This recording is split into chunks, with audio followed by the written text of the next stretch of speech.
Coach, it seemed like at times today you could see some of the players really kind of show up with their frustration. Oh, yeah, Maybe yeah. for one of the first Yeah. time this year. I'll chalk it up right there to lack of mental toughness. And we knew that, we know that, we're working on it every day. When you've lost some games, you're going to either move up with it or it's going to come down. And we saw that a little bit too much today. So I have to gauge that. Every day it's a matter of how we practice and get ready to play. And if I continue to see that type of frustration, here's what happens. We don't talk. We don't talk on defense. And it doesn't matter if we're man, it doesn't matter if we're zone. We're trying to protect the paint with switching. We're trying to mix defenses some, not as much as we're going to need to. But we don't guard the dribble very well. So we have to do the switching, potentially.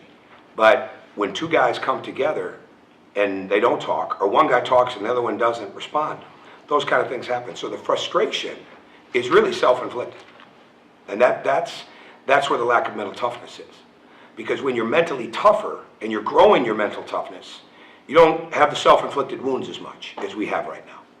And so they played well, they played aggressive. He's got a great backcourt, and they were obviously pretty good last year, those two, with Tyree and Davis. But that's our number one issue. That's our number one issue. And it's not getting fixed overnight, but they're kids that work extremely hard. And I think it's all on me, because I'm the one who decided to keep these guys. It's all on me. And I get it, because the last thing I can do with making decisions on keeping guys in the program in the spring, okay, is now get overly mad at them because I'm the one that made the decision. So I live with that every day. And it doesn't mean that they're not great kids. But very few programs, when there's a takeover, okay, when you have guys that haven't done it at any point in time really in their career, a lot of those guys, they move on. That's what happens in a job change, and I didn't do that. And so I'm not going to complain, and we just got to keep doing everything we do to fix it and make it better. And that's not a knock on them. So it is what it is. And the way we practice is not coming forth in the games. But mental toughness, there's a big umbrella for mental toughness. There's a lot of things that fall under that. And we're just not, we're not there right now, but we've got to continue to build it every possible way we can. As a coach, how do you work on improving your players' mental toughness? Well, we just keep practicing. Yeah, I could give you a litany of things. I could give you 100, I could give you 150, but here's the thing. It's what they absorb. Coaches don't give guys mental toughness, okay?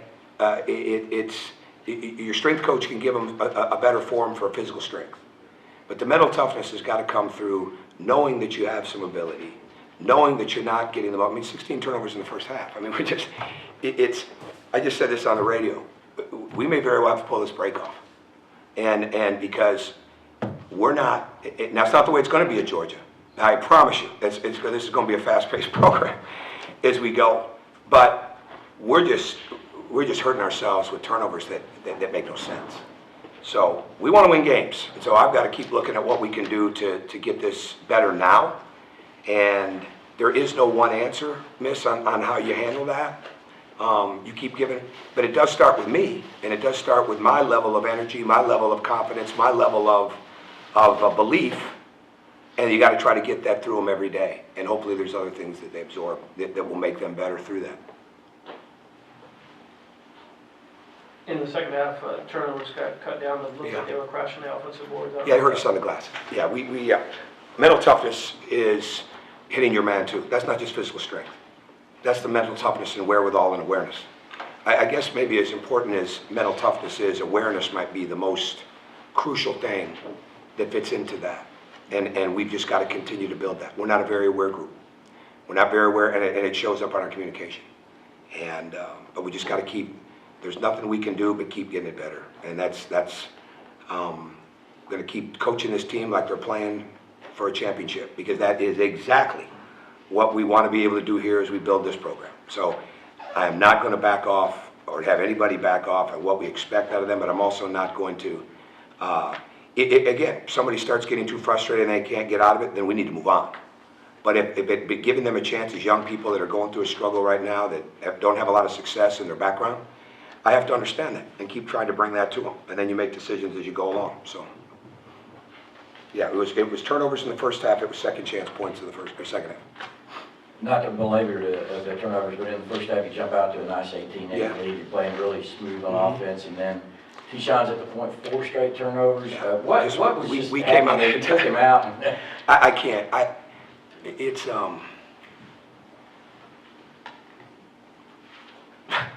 I don't have an answer. We're coming out of timeouts. That's where the lack of awareness comes in. We're coming out of timeouts knowing exactly what we want, and we're just tentative. There's not a post up. The guy doesn't listen coming out of a timeout. I mean, it's just that stuff that we have to deal with. And it wasn't like it was a new play, right? But when you're mentally tough and you get a lead like we had, okay, one of two things are going to happen. You're either going to build on that lead or they're going to make a comeback, right? But only one thing can help it. You've got to stay mentally tough and strong, keep doing what you're doing when you win it, and you've got to be able to overcome when they make a run like that and not let that beat you up. And that's where some of the body language and the facial expressions came into me. And I spent far more time in this game today, far more time in this game, trying to get people up, trying to get them to believe we could still come back and win. That's why we have the issues that we have.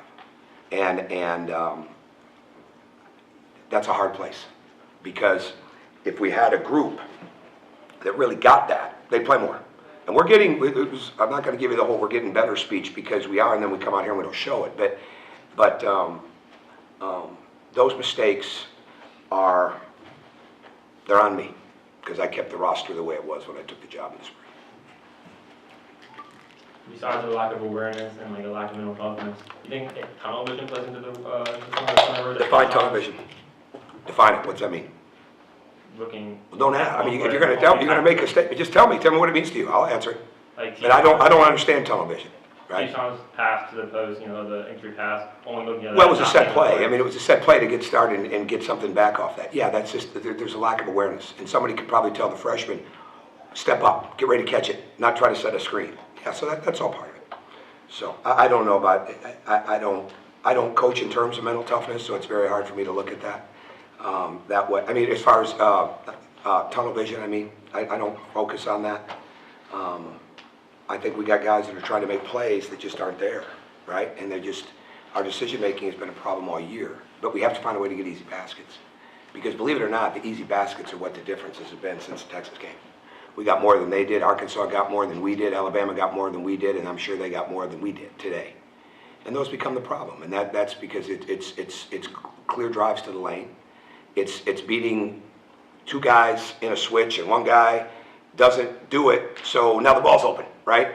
Or not being able to guard the dribble. So I wish we had a little bit better tunnel vision and use of your word on how we guard the ball as we get our feet out a little bit quicker. But we just got to keep working at that. We got to keep working at that. Every possible thing that we're trying that I'm sitting up here talking about the reason we lose, we got to go every day and try to fix that. And that's what we're going to continue to do. Coach, kind of from an outside perspective, but I mean, as you came in here first year, just how cool was it, or what do it mean to you as a coach to be able to honor the letterman, I suppose? Well, I'm embarrassed right now, to be honest with you. But it means a lot. It means a lot. It means an awful lot. And we hit that hard with the team yesterday.